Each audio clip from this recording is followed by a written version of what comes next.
নমস্কার বন্ধুরা, আপনাদের সবাইকে স্বাগত ভ্রমরের কিচেনে। আজ আমি আপনাদের জন্য নিয়ে এসেছি সহজ পদ্ধতিতে যে কোনো স্পেশাল সময়ের জন্য একদম পারফেক্ট একটি রেসিপি, ফ্রুট প্লাম কেক। এটি খুব নরম আর সুস্বাদু। বেশি দেরি না করে চলুন বন্ধুরা দেখে নিই রেসিপিটা। প্রথমে কাজু, কিশমিশ, আমন্ড বাদাম, আখরোট, মগজদানা সমস্ত ড্রাই ফ্রুটসকে ভালো করে কেটে নেব। ছোট ছোট করে কেটে নেওয়া ড্রাই ফ্রুটস গুলোকে একটা ছোট পাত্রে নিয়ে নেব। আপনারা চাইলে আরো ড্রাই ফ্রুটস যোগ করতে পারেন। এবার টুটি ফুটি দিয়ে ভালো করে মিশিয়ে নেব।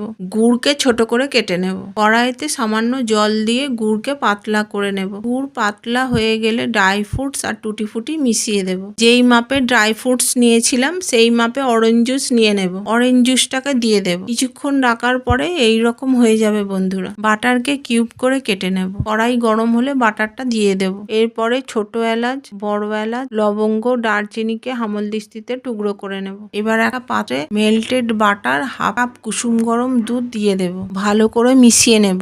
1 কাপ আটা নিয়ে নেব।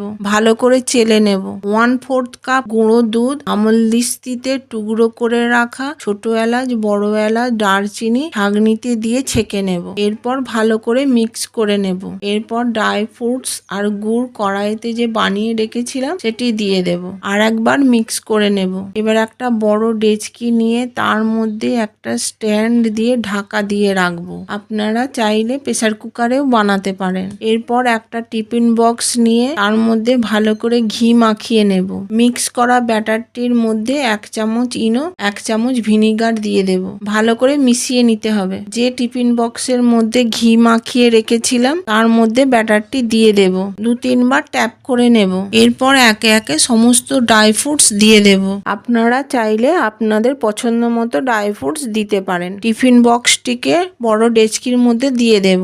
এরপর উপর থেকে টুটি ফুটি দিয়ে 30 মিনিটের জন্য ঢাকা দিয়ে দেব। 30 মিনিট হয়ে গেলে ঢাকা খুলে একটা স্টিকের সাহায্য দিয়ে দেখিয়ে দিচ্ছি কত ভালো সেট হয়েছে। এবার খুব সাবধানে বক্সটিকে বাইরে বার করে নেব। এবার কেকটা ভালো করে ঠান্ডা করে নেব। ঠান্ডা হয়ে গেলে কেকটাকে বক্স থেকে বাইরে বার করে নেব। এবার কেকটা কেটে দেখাচ্ছি বন্ধুরা কত ভালোভাবে কেকটা বানানো হয়েছে, নরম হয়েছে। এইভাবে অতি সহজেই ফ্রুট প্লাম কেক বানিয়ে নিতে পারা যাবে। আপনারা অবশ্যই বাড়িতে বানাবেন আর আমাকে কমেন্ট জানান কেমন হলো। আমার চ্যানেলে সাবস্ক্রাইব করবেন বন্ধুরা। যদি ভিডিওটি ভালো লাগে তাহলে একটা লাইক দিন। দেখা হবে পরের রেসিপিতে। ততক্ষণ ভালো থাকুন, সুস্থ থাকুন।